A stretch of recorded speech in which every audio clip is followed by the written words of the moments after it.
কাদেরের ছিল ১১ চেলা। এরপরে দেখবেন কোরআন সুন্নাহ বিরোধী আইন হলে প্রয়োজনে আবার শাপলা চত্বরে যাব, মামুনুল হক। তারপরে দেখবেন অভ্যন্তরীণ কোন্দলের জেরে চট্টগ্রামে ২ ছাত্রদল নেতাকে তুলে নিয়ে নির্যাতন। আরও দেখবেন আমরা কাউকে বোকা মনে করি না, জামায়াত আমির।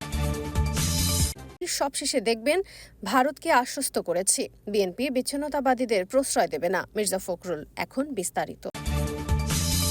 দেশের সড়ক নিয়ন্ত্রণকারী সংস্থা বাংলাদেশ রোড ট্রান্সপোর্ট অথরিটি এর নিজের নিয়ন্ত্রণই ছিল অন্যদের হাতে। এই সংস্থায় অনিয়ম, দুর্নীতি, ঘুষ বাণিজ্য, সিনিয়র কর্মকর্তাদের নির্যাতন ও জিম্মি করে টাকা আদায় সহ নানা ধরনের অপকর্মের সিন্ডিকেট নিয়ন্ত্রণ করত সাবেক সড়ক পরিবহন ও সেতুমন্ত্রী ওবায়দুল কাদেরের ১১ চেলা।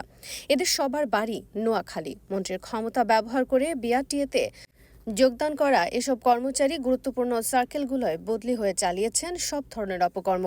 ভুক্তভোগী ও সংশ্লিষ্ট কর্মকর্তাদের সঙ্গে কথা বলে এমন চিত্রই পাওয়া গেছে। অনুসন্ধানে জানা গেছে, এই সিন্ডিকেটের প্রভাবে সেবাদাতা ও প্রতিষ্ঠানটির প্রতিটি কার্যালয়ে ঘুষ বাণিজ্য যেন এক প্রকার ওপেন সিক্রেট হয়ে উঠেছিল। যানবাহনের নিবন্ধন থেকে শুরু করে মালিকানা বদলি, ফিটনেস সনদ প্রদান ও রুট পারমিট পেতে প্রতিটি ধাপেই দিতে হতো কয়েকগুণ অতিরিক্ত টাকা। টাকা না দিলে হেনস্থার শিকার হতে হতো সেবাগ্রহীতাদের। বিআরটিএ সূত্র জানান, বিআরটিএর সাবেক চেয়ারম্যান মশিউর রহমানের আমলে তারা সবচেয়ে বেশি অপকর্ম শুরু করেন। বিআরটিএর মিরপুর সার্কেলের সবকিছু জিম্মি ছিল তাদের হাতে। বিভাগীয় পরিচালক, উপপরিচালক, সহকারী পরিচালক ও মোটরযান পরিদর্শকরা তাদের কাছে জিম্মি ছিলেন। এসব কর্মচারীর কাছে দুর্বল ছিলেন বিআরটিএর চেয়ারম্যানরাও। ৫ অগাস্ট ছাত্র জনতার আন্দোলনে আওয়ামী লীগ সরকারের পতনের পর তাৎক্ষণিকভাবে ঢাকায় কর্মরত কয়েকজনকে কর্মস্থল পরিবর্তন করে বিভিন্ন স্থানে বদলি করা হয়েছে। অভিযোগ রয়েছে, বিআরটিএর বর্তমান চেয়ারম্যান গৌতম চন্দ্র পাল দীর্ঘ সময় ওবায়দুল কাদেরের পিএস হিসেবে দায়িত্ব পালন করেন।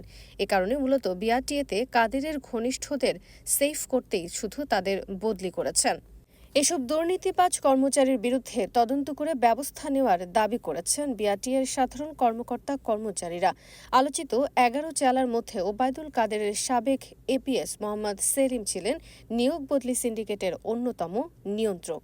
এছাড়া বিআরটিএ ঢাকা মেট্রো ১ সার্কেলের অফিস সহকারী হাসান বিন আদাজ, অফিস সহকারী সজীব হাসান, উচ্চমান সহকারী ইমদাদুল হক শামীম ও ঢাকা বিভাগীয় কার্যালয়ের অফিস সহায়ক শাহেদ চৌধুরী ছিলেন ঢাকা নিয়ন্ত্রক। অভিযোগ রয়েছে, এ কর্মচারীরা চাকরি জীবনে শুরু থেকেই ঢাকায় রাজত্ব করে আসছেন। এদের মধ্যে ইমদাদুল হক শামীম ও শাহেদ চৌধুরী সহোদর হলেও কোটা জালিয়াতির মাধ্যমে ভিন্ন ভিন্ন জেলা কোটায় চাকরি দেওয়া হয়েছে তাদের। ওবায়দুল কাদেরের দাপট দেখিয়ে চট্টগ্রামে রাজত্ব করা কর্মচারীদের মধ্যে এখনও বহাল তবিয়তে থাকা record keeper Zahirul Islam, record keeper Taslim Mahmud, record keeper Naim Uddin Chowdhury, office সহকারী মোহাম্মদ দিলওয়ার হোসেন, অফিস সহায়ক